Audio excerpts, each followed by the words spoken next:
다 테슬라야. 와. 테슬라. 자, 오늘 테슬라 투어를 했고요. 테슬라 투어를 해본 소감 너무 정말 대단했습니다. 자, 우리 한번 타보도록 할 건데 이따가 한번 테스팅 한번 해보도록 할게요. 지금 테슬라 여기 프리몬트 공장이고, 자,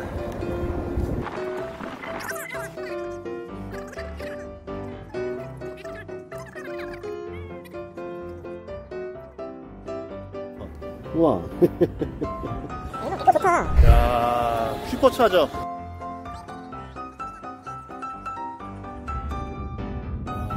모델 Y 쫙 있네.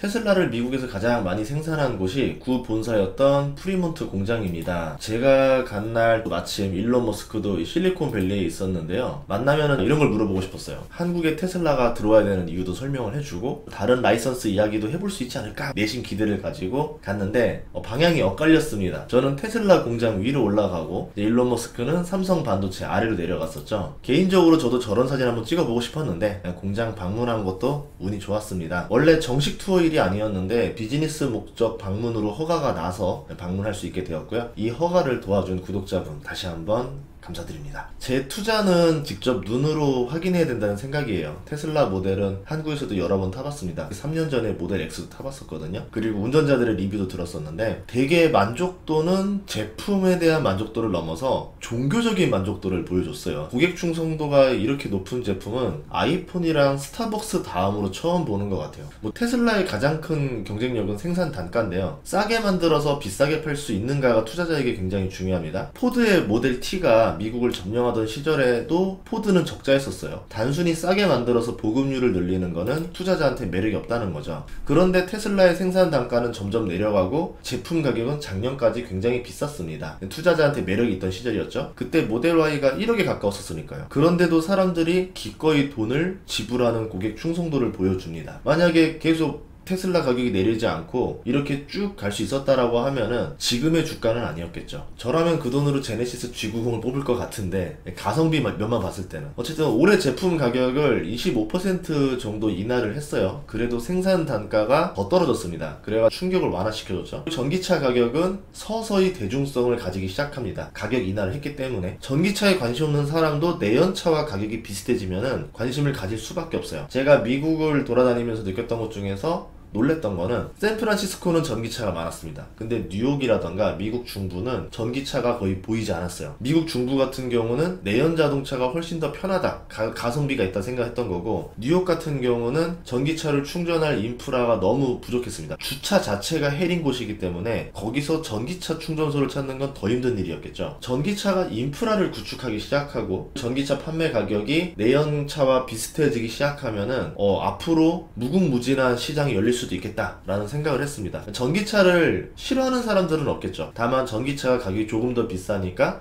더 가성비 있는 내연 기관차를 택하는 사람들이 있을 뿐인 겁니다. 그래서 전기차는 비용 절감 능력이 정말 중요하다는 생각이에요. 100년 전에 전기차와 내연 기관차가 격돌했었습니다. 둘 다 생산 비용이 비쌌고 냄새가 나지 않는 전기차가 뉴욕에서 더 인기를 끌었죠. 그런데 텍사스에서 유전이 터지면서 내연 기관 자동차 유지비가 뚝 떨어집니다. 거기다가 포드의 컨베이어 벨트 생산 방식, 분업화가 도입되면서 생산 단가도 기하급수적으로 하락했죠. 마침 전기차 공장에 화재까지 벌어지면서 100년간의 자동차 패권이 내연 기관 으로 넘어갔거든요. 일론 머스크가 회사명을 테슬라로 지었다라는 거는 이거를 알고 있다라는 뜻입니다. 그래서 비용 절감을 위해서 집요한 노력을 하는 게 아닌가 싶은데요. 프리몬트 공장은 테슬라의 첫 공장이에요. 최신 공장은 텍사스 공장입니다. 텍사스 공장은 더 효율적인 생산 방식을 사용하고 있어요. 프리몬트는 애초에 테슬라 전용 공장이 아니라 원래 기존의 GM 어셈블리 공장을 이제 인수한 형태이기 때문에 본인들에 맞게 설계된 공장은 아니에요. 대신에 첫 공장이기 때문에 테슬라의 생산 철학을 알 수 있는 곳입니다. 생산 공장을 보고 나서 느꼈던 거는 CEO가 유별나서 그렇지 회사는 믿어볼만 하다라는 생각이 들었어요. 극도의 효율과 비용 절감이 눈에 띄었는데요. 그만큼 이제 근로자한테는 좋은 환경이 아닐 수도 있겠다라는 생각도 들었습니다. 실리콘밸리에 있는 회사가 이 정도로 비용 절감을 한다는 게 굉장히 놀라웠었고, 그래서 생산 방식만 봤을 때 이 회사는 투자를 더 해도 되겠다라는 생각이 들었거든요. 모든 것을 이야기할 수 없지만 그렇게 판단했던 몇 가지를 이야기해 보도록 할게요. 첫째로 공장에 빈 곳이 없었어요. 1년에 50만 대를 생산하는 공장 치고는 매우 좁았습니다. 그래서 테슬라는 기계들을 통해서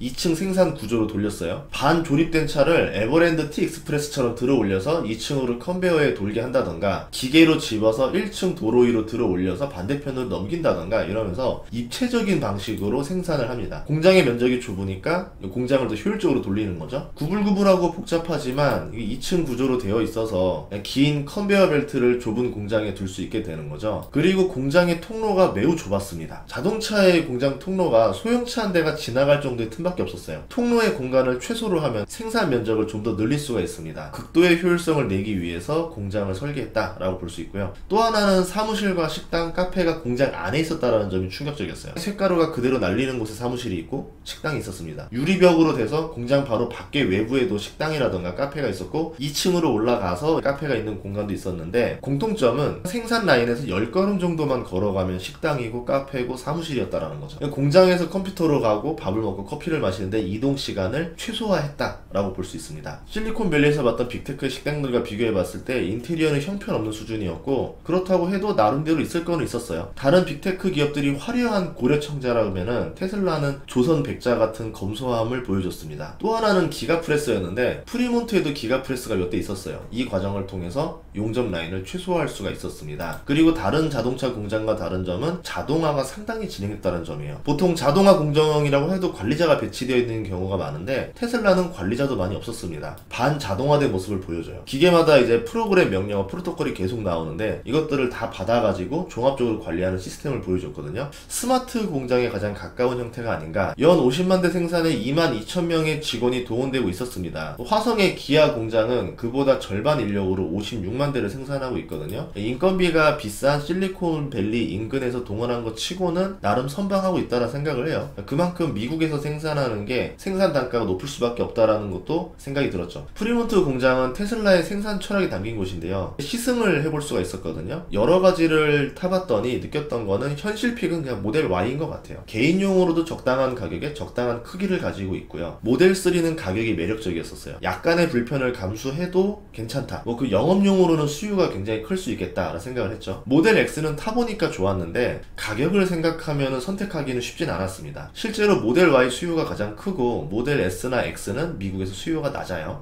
그래서 생산을 보면은 모델 Y가 올해 122만 대를 생산할 거고 나머지가 58만 대를 생산할 겁니다. 텍사스 베를린 공장은 모델 Y만 생산을 하거든요. 시장의 수요를 생각하면은 모델 3보다 더 저렴한 모델이 나와야 되는데, 테슬라가 이거를 생산하고도 남는 것이 있는지에 대한 여부가 중요하고, 그러면 모델 3가 간섭 현상을 받을 건데 괜찮을지 여부도 봐야 돼요. 실제로 모델 3는 중국에서 지금은 마진 없이 팔고 있습니다. 모델 2나 모델 3는 저마진 보급형으로 가야 되고, 모델 Y나 사이버 트럭은 마진을 남기는 투트랙 전략으로 가지 않을까. 다음 단계에서 수익을 내려면은 자동차는 던지는 거, 그 다음에 소프트웨어, FSD를 판다던가 이런 식으로 해서 사용자들한테 계속 수익을 거둘 수 있는 방식도 도입이 돼야 되겠죠. 그러면 테슬라 한국 공장은 생길 수 있을까? 최근에 테슬라 인도 공장 논의가 결렬이 됐거든요. 아마도 인도 공장이 테슬라가 원하는 요구를 들어주지 않았을 가능성이 높습니다. 그래서 한국 공장이 생길 수 있지 않을까에 대한 이야기를 하는데, 투트랙 전략으로 보면은 인도는 보급형 공장이에요. 한국은 모델 Y를 생산하는 공장이 돼야 됩니다. 문제는 한국에서 모델 Y를 생산하면 그만큼을 누가 사줄 거냐라는 점이죠. 한국과 일본에서 이 수요를 모두 흡수를 해줘야 돼요. 중국은 상하이 공장에서 모델 Y를 연간 55만 대를 생산하는데 그조차도 중국 내에서 소화가 안 돼가지고 유럽으로 수출하고 있습니다. 하지만 베를린 공장이 모델 Y를 생산하면서 결국 이 중국에서 생산되는 모델 Y도 중국 내부에서 해결을 해야 되는 상황인 거죠. 테슬라의 방식은 처음에는 해외 공장에서 수입한 것을 그 나라로 팔다가 수요가 크다라고 판단이 되면 거점 공장을 지어서 파는 방식이에요. 이것 때문에 인도랑 협상에서 결렬이 난 거거든요. 그러면 일본, 한국의 수요를 미국에서 생산해서 커버할지 한국에서 공장을 지을지 이 수요에 따라서 결과가 달라질 수 있다는 얘기입니다. 여기에 한국은 현대, 일본은 도요타라는 절대 강자가 존재하기 때문에 여기를 격파하고 들어가야 돼요. 고민할 점들이 많다라는 거죠. 종합해보면은 현재는 수요가 작아서 지켜봐야 될 거고, 하지만 이후에 전기차로 전환 속도가 빨라지게 되면은 한국과 일본의 수요만 보고도 테슬라 공장이 나올 수도 있다라고 봐요. 단순히 수요만으로는 결정할 수 있는 게 아니고 세제 혜택이라던가 인프라에 따라서 가능성도 존재한다라고 보고, 일본과의 유치전 경쟁을 준비해야 될 수도 있다라고 봅니다. 일본이 그동안 잃어버린 30년 때문에 물가가 많이 낮아졌어요. 생산 원가가 낮습니다. 또 문제가 뭐냐면 메이드 인 재패인을 한국에서 싫어하고 메이드 인 코리아를 일본에서 싫어해요. 이렇게 봤을 때는 그냥 제3지대인 뭐 인도네시아에 지어서 양쪽에 공급하는 방식을 쓸 수도 있고, 프리몬트 공장에서 생산하는 거를 계속 지금처럼 미국에서 카케리로 넘겨가지고 한국과 일본에 공급하는 방식이 계속 유지될 수도 있겠죠. 단순히 한 가지 요소로 결정되긴 어려울 것 같다. 다음 시간에도 좋은 정보로 찾아뵙겠습니다. 구독과 좋아요, 알림 설정 부탁드릴게요. 고맙습니다.